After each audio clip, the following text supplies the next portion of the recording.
আমার স্ত্রী প্রাইমারি স্কুলের টিচার। রাতের ডিনারের শেষে আমার স্ত্রী ক্লাস 1-এর খাতা দেখছিল। খাতা দেখতে দেখতে আমার মিসেসের চোখ দুটো ছলছল করে উঠল। আমি কাছেই বসে টিভি দেখছিলাম। মিসেসের দিকে নজর যাওয়াতে দেখি আমার স্ত্রী চোখের জল মুছছে। আমি অবাক হয়ে জিজ্ঞেস করলাম, কি হয়েছে, কাঁদছো কেন?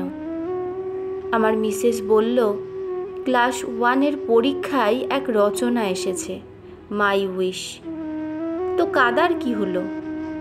সব খাতাগুলোই দেখলাম, জানো, সবাই খুব ভালো লিখেছে। তো একজনের খাতা দেখে আর নিজেকে সামলাতে পারলাম না, চোখ দুটো জলে ভরে উঠল। আচ্ছা বলো, কি লিখেছে ওই বাচ্চাটা? মিসেস রচনা পড়তে শুরু করলো। আমার ইচ্ছা আমি স্মার্টফোন হব। আমার মা বাবা স্মার্টফোন খুব ভালোবাসে, কিন্তু আমায় ভালোবাসে না তারা।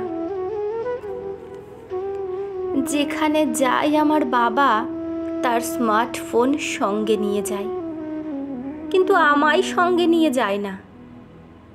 ফোন এলে আমার মা তাড়াতাড়ি গিয়ে ফোন ধরে, কিন্তু আমি কান্না করলেও আমার মা আমার কাছে আসে না।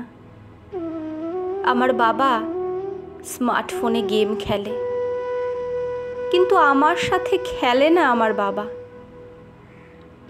আমি বাবাকে বারবার বলি, আমায় একটু কোলে নাও না বাবা, কিন্তু বাবা আমায় কোলে নেয় না।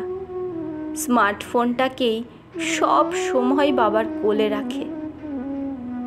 মাকে গিয়ে বলি, মা চলো না, একটু আমার সাথে খেলবে। কিন্তু আমার মা আমার ওপর রেগে গিয়ে বলে, দেখতে পাচ্ছিস না আমি এখন তোর মামার সাথে হোয়াটসঅ্যাপে কথা বলছি?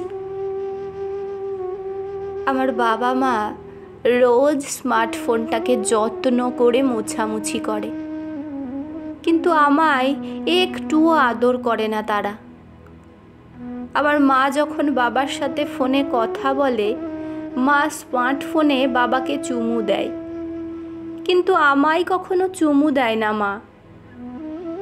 আমার বাবা মাথার কাছে স্মার্টফোন নিয়ে ঘুমায়, কিন্তু আমায় কোনোদিনও জড়িয়ে ধরে ঘুমায় না বাবা।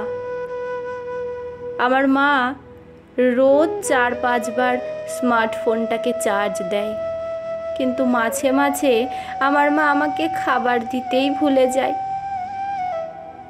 মা স্মার্টফোনটাকে চার্জ দিতে কিন্তু ভোলে না। তাই আমি স্মার্টফোন হব। আমার ইচ্ছা স্মার্টফোন হয়ে বাবা মায়ের সাথে সব সময় থাকতে চাই। স্ত্রীর মুখে লেখাটি শোনার পর আমি খুব ইমোশনাল হয়ে স্ত্রীকে জিজ্ঞেস করলাম, কে লিখেছে এই রচনাটা? স্ত্রী বলল, আমাদের সন্তান। আমি চমকে উঠলাম, স্তব্ধ হয়ে বসে রইলাম কিছুক্ষণ। অনেক কিছুই ভেবে চলেছি।